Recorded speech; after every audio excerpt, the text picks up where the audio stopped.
Next, what I want to do is point out to you the 6 major world trade routes that we're going to be talking about and using in world history too. If you look at the eastern hemisphere of the world here, of course, Europe and Asia and Africa had not discovered the western hemisphere at this point before 1500. So what we're going to do is look at how Europe and Asia and Europe and Africa were able to actually communicate with each other through these different trade routes. The first one is what's called the Silk Road. The Silk Road was very important because it brought goods across the middle of Asia here from China all the way across to the Ottoman Empire, which was kind of the middle of trade in the world. China was known for trading things like paper, the compass, silk, and porcelain. We still talk about porcelain today as China.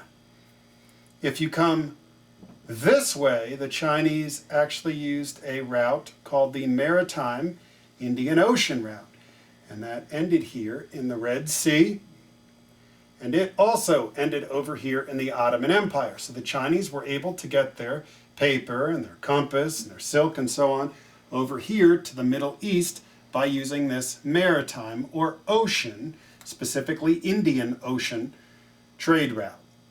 The third trade route we're going to look at linked the Black Sea up here, the Black Sea here with the Baltic Sea up here, okay?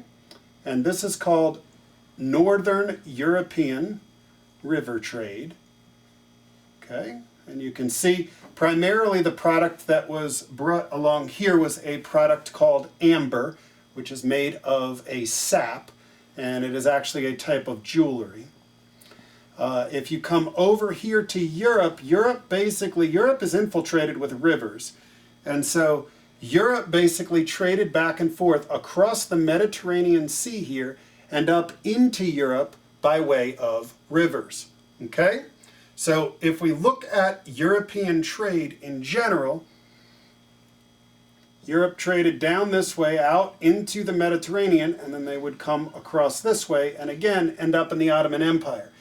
You can see this Ottoman Empire, which I am going to put a big O around for Ottoman Empire.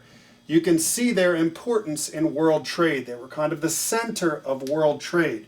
So medicine and astronomy and knowledge about mathematics and so on moved its way from places like India here into the Middle East.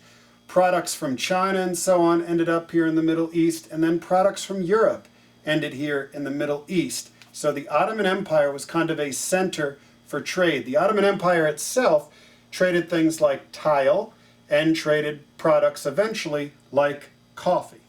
The last of the trade routes that we need to talk about are across North Africa here, and this trade route is very important. It is the trans-Saharan trade because it went trans or across the Sahara Desert, and it connected the Songhai Empire up here to the Ottoman Empire. Again, you can see the importance of the Ottoman Empire in worldwide trade.